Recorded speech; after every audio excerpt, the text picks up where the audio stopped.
Bag نبی پاک کے نازل ہونے والی لارہ مقدس مطہر منظم مبارک کتاب قرآن مجید فرقان حمید کی تلاوت فرمائتے پے ہیں، ساڈے دلاں نوں منور تے معطر کرتے پے ہیں۔ سب نے محترم یاد رکھو کہ یہ سارا قرآن آپ کا رنگ بیان لگتا ہے یا رسول اللہ صلی اللہ علیہ وسلم، یہ سارا قرآن آپ کا رنگ بیان لگتا ہے۔ میں اس کا قاری ہوں کہ یہ آپ کی زبان لگتا ہے، اور جب کبھی سوئے افلاک اٹھتی ہے نظر، ارے یہ چاند بھی میرے آقا کی انگلی کا نشان لگتا ہے۔ اور دوستان محترم،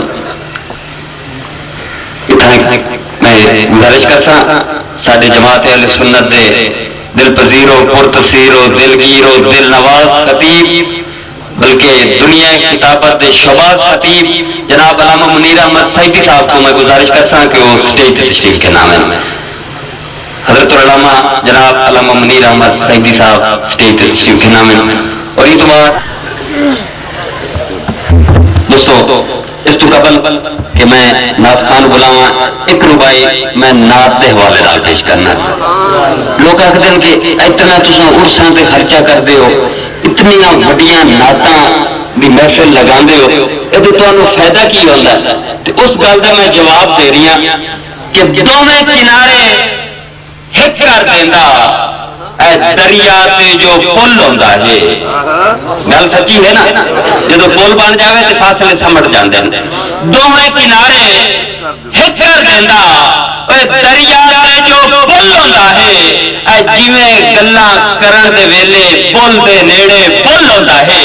اور لوکی پوچھتے نعتاں اتے اوے اینا خرچہ کیوں کرتے ہو؟ اور میں انہاں نوں ایک گل آنا بلا شوق دا وی کوئی مل ہوندا ہے۔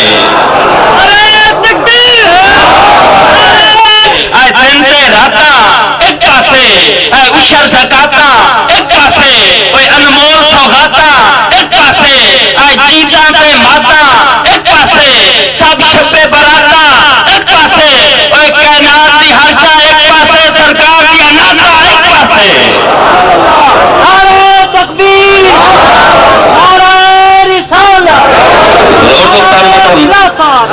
نعرہ حیدری۔ ساڈے ملک پاکستان دے نامور کمپیر اعظم محترم مکرم سنیت دی جان فصیح اللسان محترم مکرم ذی حشم جناب محمد اجمل ملک صاحب وہ بھی تشریف گھنا ہے۔ محفل میں چار چند لگتے جاتے ہیں۔